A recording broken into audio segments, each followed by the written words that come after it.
Thanks for listening to the Swearing In podcast, where you'll hear the origin stories of those who chose to serve. So ground your gear, take a seat, and listen up. The Swearing In podcast starts right now.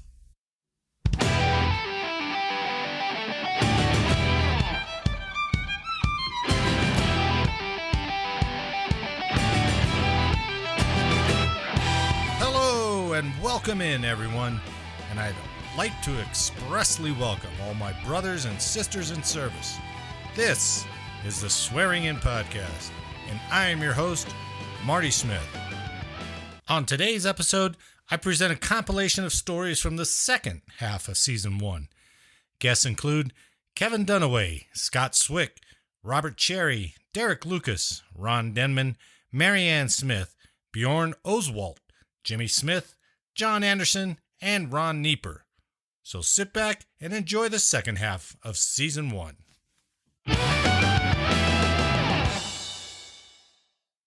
We would see a tank kind of like covered in some sand, and it's like, Tommy, is that a T-72 over there? And he's like, ooh, let's go find out. And so I'm walking out over there, and as we're walking, Tommy just grabs my blouse and he pulls back. He goes, you better watch where the fuck you're walking. I was like, what? And there was a landmine just right there. I was about to stand on it. Yeah. Now, it was a tank landmine, so I'm not sure if my weight... Oh, yeah. There's also a metal factor in there, too. Yeah, so right? I don't know if I would have set it off, but still... No need to take a chance. My heartbeat was going. He goes, just watch where you're going, Kevin. I was like, oh, damn, man. Thank you. Great that he spotted that. Oh, but yeah, Tommy is great. Tommy was great. But the point is like, so I wasn't an E-Tech at the time. I was right. You were still a TAC P. I was because you haven't been certified. So we're all TAC P still. It's just but you hadn't been certified yet as a E-Tech. So we go out there and Tommy goes, okay. And Tommy was the evaluator. He goes, I'm going to evaluate you right now. After the landmine. This is all after all that starts now. And this was like I said, a few days later. Right. We're sitting there, and it literally was like this. I saw them coming in, and I'm going, and then there was... What was coming in? There were F-18s. Okay. And I'm looking at one, and I'm going, oh, he looks good. All right. Roll out. You're cleared hot. Oh.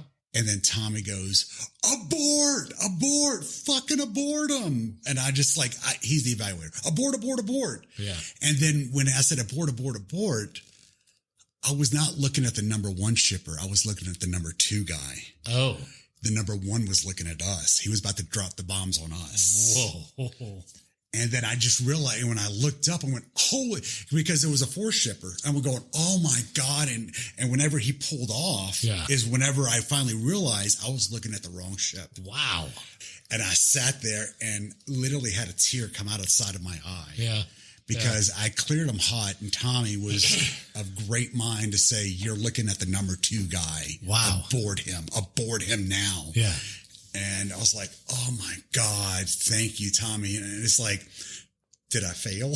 Yeah. We'll do it tomorrow, but you gotta maintain your visual, situation awareness when you got a four shipper, because normally it's usually a two shipper coming in, but this one was a four shipper. So I was looking at the wrong aircraft. Wow. That's a lesson you never forgot. Oh my God. Scared the living dog shit out of me.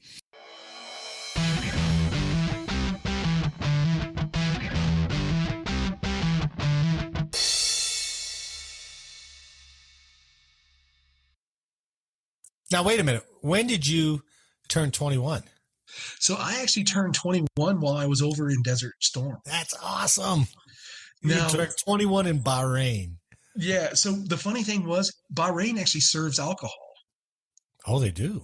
Yeah. So we could actually leave the base, go downtown, and drink in the capital city of Manama. Wow. Now, their money was at the time was worth more than ours. Oh, it was? Huh. Yeah. So it was a Bahraini dinar was I want to say it was like a $1.47. Okay. back then. And in a dinar, there were 1,000 fills. So you could go to this hotel. No, like Heineken, a pint of Heineken or something like that. That was usually a dinar and a half. Oh. So that was kind of expensive. But you could buy Stroh's in the can for 600 fills. There you go. That's what we're talking about. Good old Stroh's. So we would go to this hotel and we would drink Stroh's beer. You had Stroh's beer in a Bahraini hotel when you turned 21. That is priceless. If only you had a picture of that, that would be worth money. While I was there, Brooke Shields actually came and I got my picture taken with Brooke Shields. I had my arm around her. Is that part of one of the USO tours? Yeah, exactly. Yeah. But I mean, you got to meet people like that. And there's memories that I will have that, some people will never see, like seeing the sun come up off of the Persian Gulf for sunrise. Right. Yeah. Now, another thing about where the base was in Bahrain was you're surrounded by water. Yeah, it's kind of an island, isn't it? It is, but you can't go in the water because one, they dump their sewage in there. Oh, ew. And then Iran and Iraq during the Iran-Iraq war had put a bunch of UXOs, like mines and stuff. So you couldn't go in the water because they're afraid you'd get blown up. God. So between the raw sewage and the UXOs, you couldn't go in the water, but you were surrounded by it. Wow. But it was quite an experience.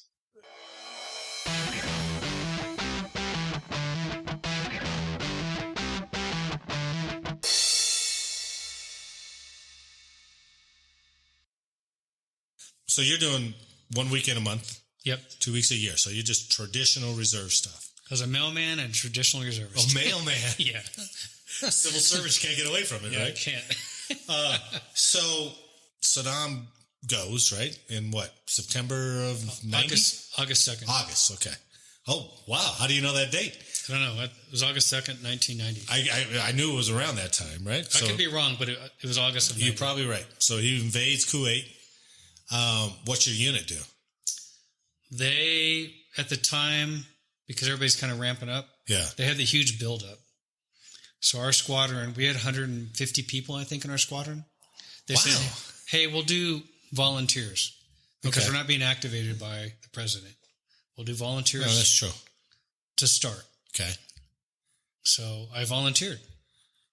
Was it one of those cases where like everyone's hand went up, or was there somebody who's just like, nah, I don't need to go over there? So I didn't know that until when it came time to actually call people. Yeah. So I get a phone call.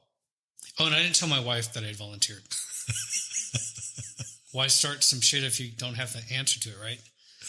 But you did it because it's in you. Right, because that's what I signed up to do, right? Yeah, right. So I'm sitting there. It's after Thanksgiving, and my wife and I are talking about getting a Christmas tree because we always get the Christmas tree the weekend after Thanksgiving. Yeah. And where we're going to put it. And the phone rings. I pick it up. It's somebody from the squadron. Hey, you need to be here in 12 hours with all your gear. Damn. Well, now I have to tell my wife. Which turned into a big fucking fight. So trying to pack all my stuff while I'm being yelled at by my wife wasn't fun. Now, wait a minute. I watched We Were Soldiers, and they were all supportive of them going off to war. And you're saying yours wasn't supportive of you going off to war? No. We didn't even have kids. She was just pissed that I was leaving her. But she's a hypocrite because after I left, she was all about, oh, my husband's deployed, yellow ribbons on everything. Sure. That's easy to wear on the sleeve, yeah. And for the record, she's now an ex-wife. I'm leaving that in.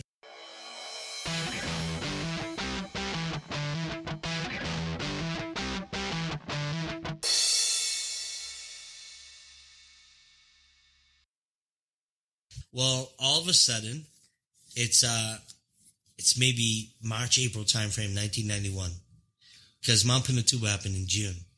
Okay. But it started smoking. So, and you could see, so from the White House, I tell you, we worked in the White House, right? This big. Were they putting like airman alerts out for that, or? They were just monitoring it. They had people doing the seismologists, all that came in, wherever from, right? You seen this. It didn't look the size of Mount Araya, because that's right outside the gate. That thing's huge. You can see it, right? Yeah. This Mount Pinatubo was off in the distance. You couldn't see how big it was. Okay. But when it did erupt, it affected the weather patterns in the United States. That's how bad it was. I guess I didn't realize that. It was really bad. So it starts smoking. So now, it's getting closer to June. I know the days to a T, Marty. You never forget stuff like this. Yeah. It's a Monday morning. The bass sirens go crazy. And it's like, what the hell's going on? I just so happen to be staying at my, ex-wife's house. She was my girlfriend though, but her parents let me stay over. Yeah. And, the sirens go. So now I had to go back to my dorm, get stuff. And then everybody was getting evacuated, they had to go through the flight line, right? And they were giving out all this stuff, and we were going to, Subic Bay. Have you ever Subic Bay. That's where all the ships go. Yeah. It's like a 3.5 hour ride. I didn't realize it was that far. It's like a convoy of cars. Oh. I want to say it. I want to say it's about 3 hours. I don't remember it in it. Its time is. It's not right outside the gate. Yeah, it's far. It's a good distance because you're going to the coast, right? Yeah. So we're evacuating the Subic Bay. I hitched a ride with my ex-wife's parents, right? So I'm in their car with them. Yeah. You get to Subic Bay.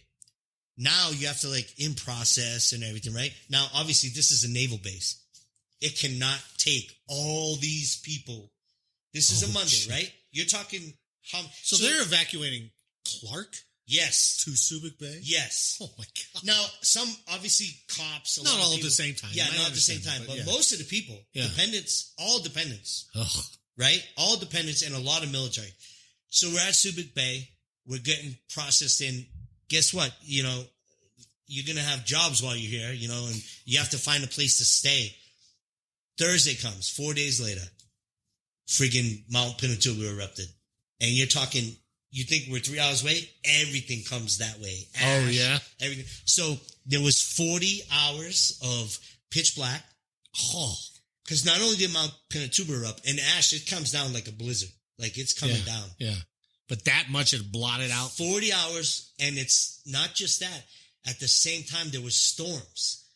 So now you got red light. I remember seeing red lightning. We were staying at at this time, we were no longer at the house. I think because we were out, and then when stuff was happening, we went to one of those outdoor rec places. And I remember it was the Michael Jordan's first finals championship. Oh, yeah. It was 91 because we were watching it on this little TV in that place.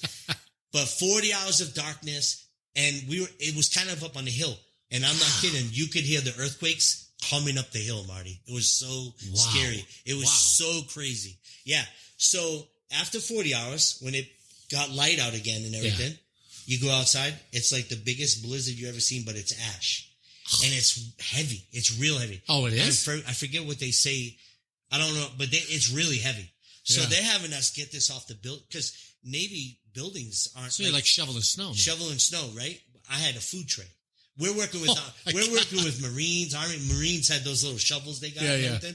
Where I remember, Marty, I was on top of that building shoveling snow, and the jungle there's like a jungle kind of similar right there. You can hear the monkeys freaking out in there. Really? Yeah, I got stung by a bee. I remember. I think it's the only bee sting in my life. I remember it to this day because I think it's the only time I ever was stung by a bee. I was up on that roof. And a bee stung me. That's nuts. Yeah, it's crazy. Only bee sting in my life. I remember it. Was it ash? Was it white or black? It was gray. It was gray. Okay. Yeah. Okay. It was gray. It was horrible. And we're up there shoveling. They stick to you and everything? Yeah. Oh, it's all over your stuff, right? Really? So a lot of people died. Not a lot. Relative. It's all relative. Yeah, right? yeah.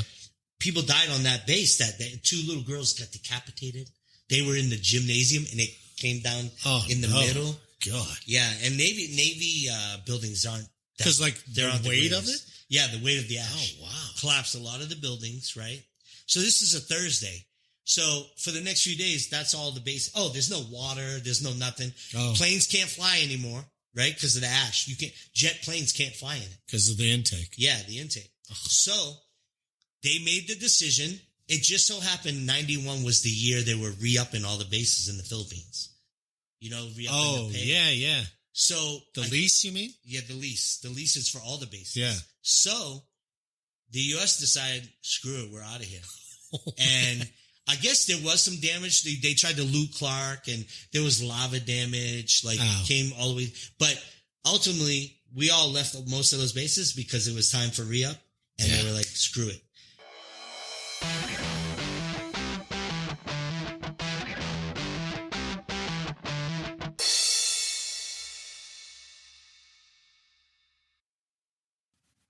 One of the black hats comes in, the jump school instructors. Yeah. He comes in, and these guys, you have to understand, this is 82. About this time, it's 83. Yeah. These are the guys that are fresh out of Vietnam. Yeah. These are guys that have finished Vietnam and decided to be career guys, and they stayed in. Yeah. And so these got guys yelled at by their country. These guys were mean. Now they're going to take it out on all these cadets. These guys not were cadets, mean. but all these candidates. Yeah, these guys were mean. Yeah. And that was back when they could touch it. Yeah, I'm getting to that. Yes. And so, so we're there, and they had a bunch of big Samoan guys. I don't know why so many Samoan guys were in there as jump school instructors. Yeah. These big, massive Samoan guys. Yeah. And, and again, I came from kind of rough streets, but I looked at these guys and I'm like, I'm scared. These guys are going to fucking break me. Right. I was like, yeah, this is not where I want to be. Yeah. But one of the guys was looking at me and goes, Air Force, because at the time we were still wearing the utility uniforms, the green uniforms, the pickles. Oh, yeah. And the Army had already switched over to the BDUs. Okay. So we stood out. So you really stood out. Yeah, we really stood out. So the guy was like, you're Air Force. What are you doing here? Air Force didn't have anybody. You're giving them more and more fuel to just hate you. The Air Force didn't have anybody that, need to be airborne. You guys just fly in the planes. Yeah. And I said, no, man, we're combat controllers. I said, we're tough. We're tougher than, I said, you put a team together, and we had a 12-man team that went there. I said, you put any 12 of your Green Berets, Rangers, 82nd, whoever you want to amass, you put any 12 of those guys together and you match them with 12 of us and we'll tear their ass up. Nice. And the guy looks at me and said, oh, okay. So Air Force saying he can't be smoked. And I'm thinking, I don't even know what that word means. I don't even know what the hell he's talking about. I never said that.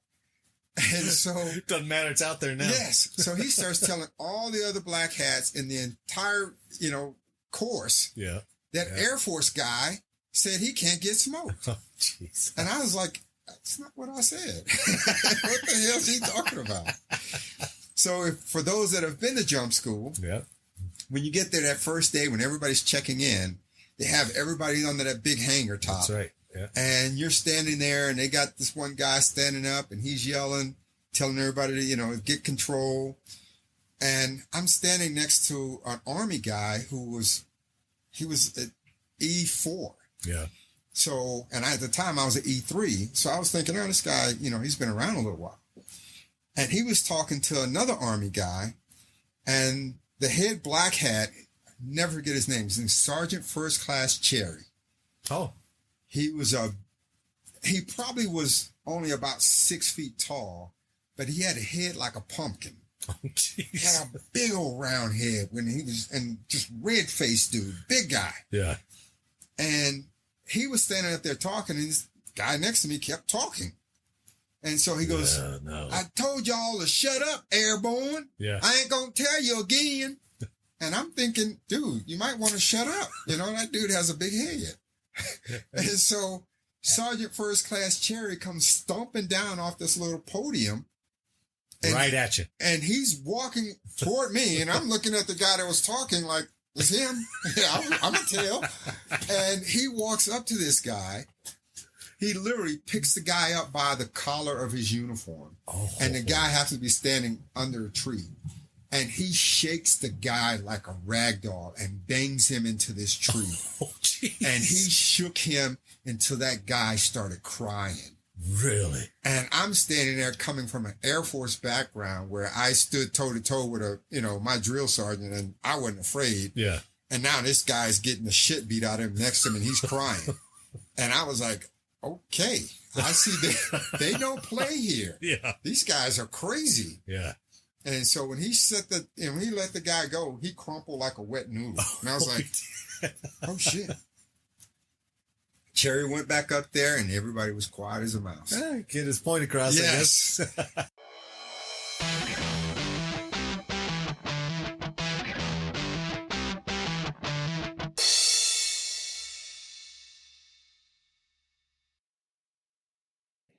I know one day my supervisor. Now it has to be Air Force related story.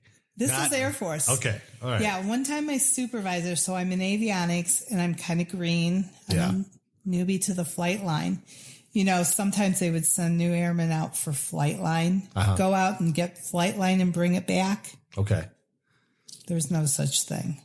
Oh, they sent you out for flight. That's what they would do. They would send airmen out, new airmen. I got you. The supervisor. I wasn't tracking it there for a second. Yeah, no. Exactly. I need you to go get some flight line. Go to supply and pick up some flight line. And some of them would go for it. Sure. So he didn't do that to me. What he did do, we were doing that upgrade training. Yeah. And one of the things was the exhaust gas temperature check. And the EGT was inside the engine of a B-50, any of the planes. He happened to choose a B-52, which is an extremely dirty engine compared to like the KC-135. Oh, is it really? Oh. It was much dirtier. So he had me suit up in a coveralls. Wow. Thank goodness he did that. And he said, we're going to go out and do EGT, and you're going to have to climb inside the tailpipe of the airplane to put the tester on the probe. Okay. I didn't know any different. Yeah, I guess it sounds legit to me. Yeah. So I climbed inside, put the tester on, climbed out. I am a mess. Oh, no. I am soot from head to toe. Yeah. And that's what they did. They laughed at me. I'm like, why are you guys laughing at me? I got it put on. Then he pulls out a long extender. Yeah. That you could put the tester on to extend in. So you didn't have to climb tailpipe. So you didn't have to climb inside. Yeah. That's pretty good. So that was what he got me on. That's a pretty good one. Yeah.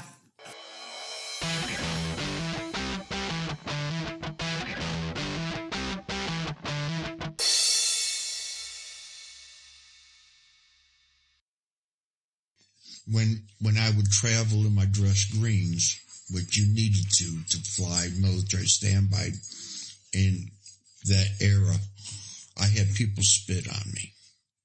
Because of all the unrest here at home and the way that they were, But I got into Detroit, probably about 1-2 o'clock in the morning. Mm-hmm.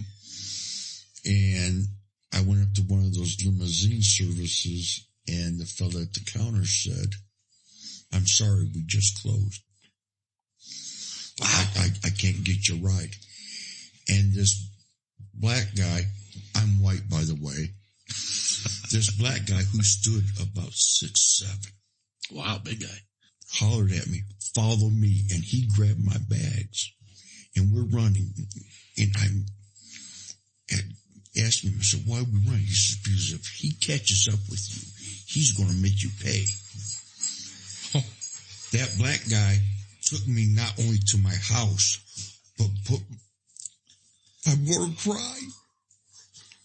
He put my bags on the doorstep for me and wouldn't even accept a tip. No kidding. That was one of the better things. And he was not military. He was not military. Just a regular civilian. He was just a regular civilian. That's wonderful. And like I say, he drove me to the house, put my bags on the porch, shook my hand, and wouldn't even take a tip. Now, it's hard for us to understand some of that, my generation and stuff. We can read about it and we can hear what your experiences are. But were you aware, because they didn't have news back then like they have it now, but were you aware of what the country was, how their attitudes were towards the Vietnam War, all the racial stuff that was going on in the country? Yes. So you were well aware of all that. Oh, yeah.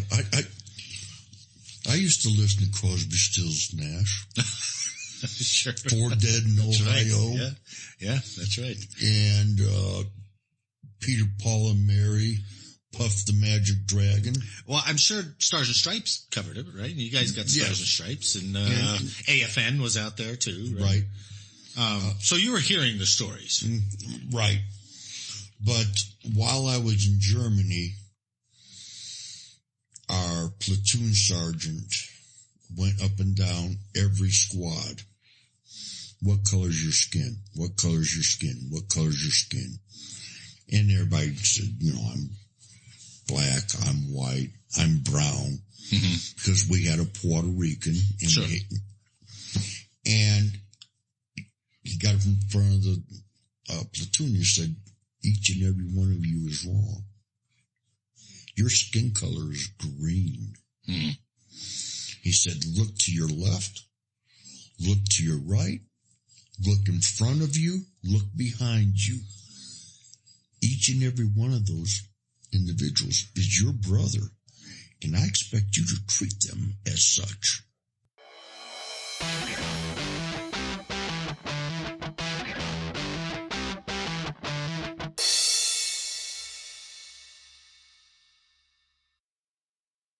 So we'd have these virtual flags, and we'd probably have 200 people come in. So we'd have AWACS, Rivet Joint, Cobra Ball, F-15 guys, Joint Stars. They'd all come to Kirtland and fly in their own little simulator during the exercises. Yeah. But we also worked with the Nellis Range up at Nellis and took part of their red flag exercise briefings. So during one of our briefings, we'd have probably like 200 people in the auditorium and watching via video teleconferences. Wow. AWACS crew comes up to me and they're like, hey, Jimmy, we'll give you $25 if you'll say Dirty Sanchez during your brief. And I was like, you got it.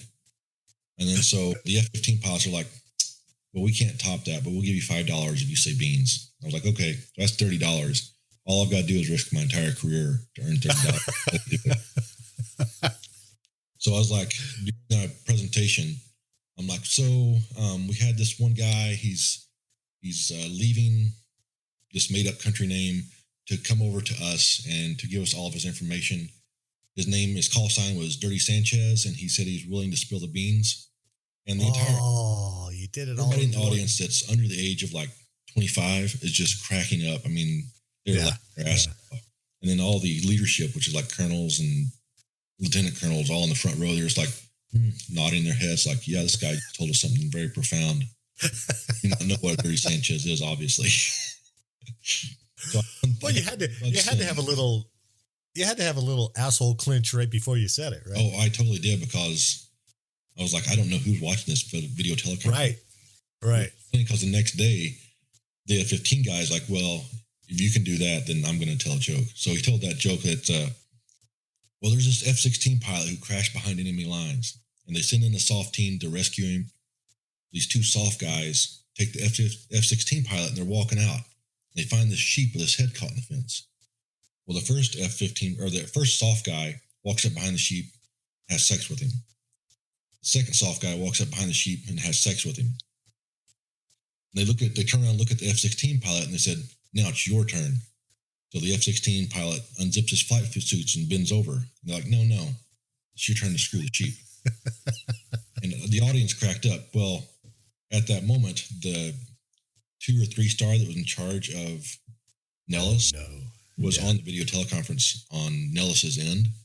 Yeah. And I guess that F-15 pilot got severely reprimanded. So I was thankful that my little senior airman ass didn't do that. Right. Because what would happen to a senior airman? Actually, I was a staff sergeant. What would happen to a staff sergeant that did that versus what would happen to a major in the F-16 community is totally different. Sure. Sure.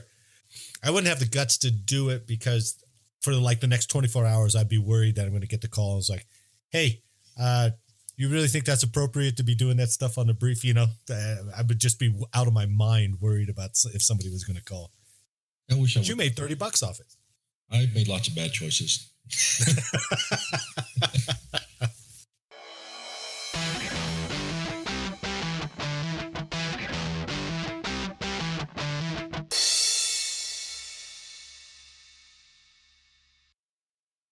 Well, I got up there in December of 47. Okay. And I left in May of 48. Now, where'd you go to? Panama. Panama. I had a good job there. Hell, making all the vehicles and flight line vehicles, cleat tracks and all that stuff. Yeah. I did all the paperwork to make sure they had their maintenance and all this and that, you know. Yeah. That was a good job.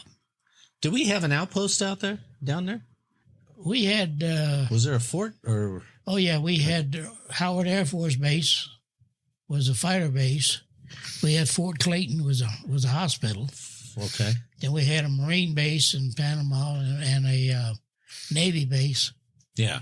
On the East Coast and on the West Coast. Where'd they put you guys up at? We were stationed, we lived at Howard Air Force Base. Oh, you did? Okay. Not bad accommodations, I guess. Oh, no. We used to go to town every night. And here I am, 17-year-old smartass. You know, and that's when I got into boxing. Well, that was the thing back then, though, right? That was boxing. Well, it was comical. Oh, you'd get in the ring on Friday night or Saturday night, base services. Yeah. Put on boxing matches. Sure. Now, if you won, you got $6. Oh, yeah? If you lost, you got $3. Huh.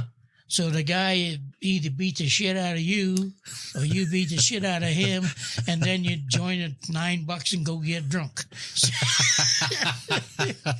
That's not a bad deal. Yeah. Oh, no. We did that for, oh, God. You know, you kind of miss that. Boxing was such a big part, I think, of America during that time. And all the way. Joe Louis. And Sure. You know, but even going down the community level, the Golden Gloves. A lot of fighters came out of Golden Gloves, you know, a lot of great fighters. I had a guy on the boxing team with me that he murdered a guy in New York. Oh. And he had a choice. He went in the Army or go to jail. And so he went in the Army. But he could box. He was a heavyweight, Golden Glove heavyweight champion of New York. Wow. Back in 47. Did you learn anything from him? Oh, yeah. Learned a lot. Really? Oh, yeah. I got the first fight I had, I hit the guy twice and broke his jaw. Ooh. Second fight I had, I hit the guy 3 times and broke 2 ribs. Oh. Then I got where I was scared to hit somebody. Really? So I'd hit him right in here. Oh, yeah? I won the first 6 fights, and then this guy from Puerto Rico. Yeah. Army guy. They brought their boxing team over there, and he beat the living shit out of me. Really? Well, he fast? Or? I played baseball, too. Yeah. I was a catcher. Yeah. And I got hit in the right eye when the guy swung all the way around and the ball came and hit me in the eye. Yeah. And I got where I was losing my sight. And this time, he picked that up in the first round. No kidding. That I couldn't see out of that right eye. So he kept moving you right? Oh, yeah. And I kept getting away from him, but he kept punching that right eye on the right side of my head. You know, oh, God. He just beat me to a pulp. I quit right there. That was the last fight I had. No more of that crap.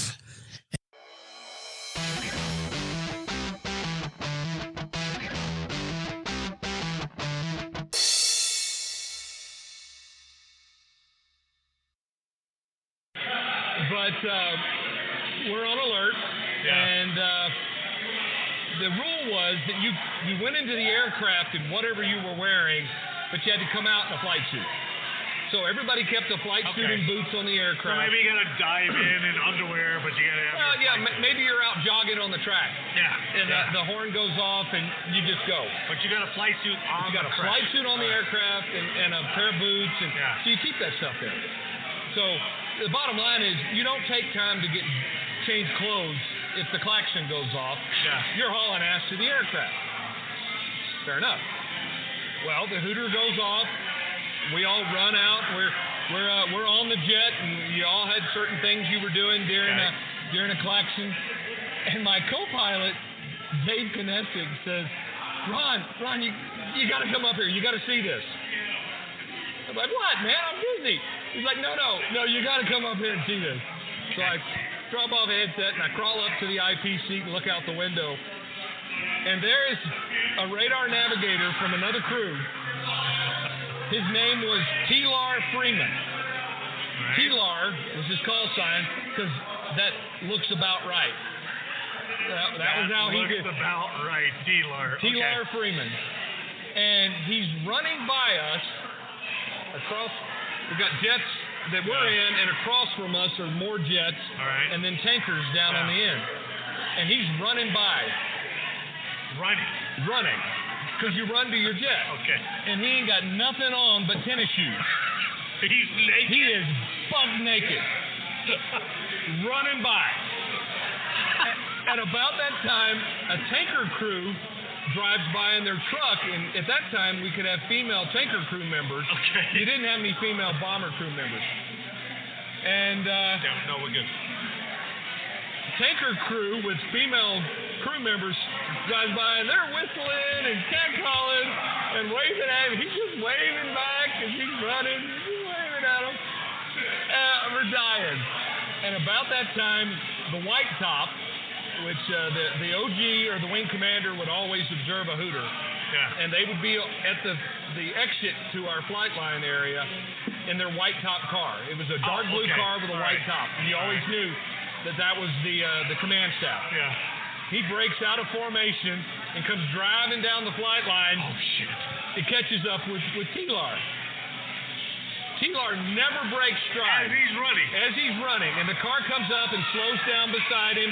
You can tell they're talking. And then the car peels off and goes and gets back in line.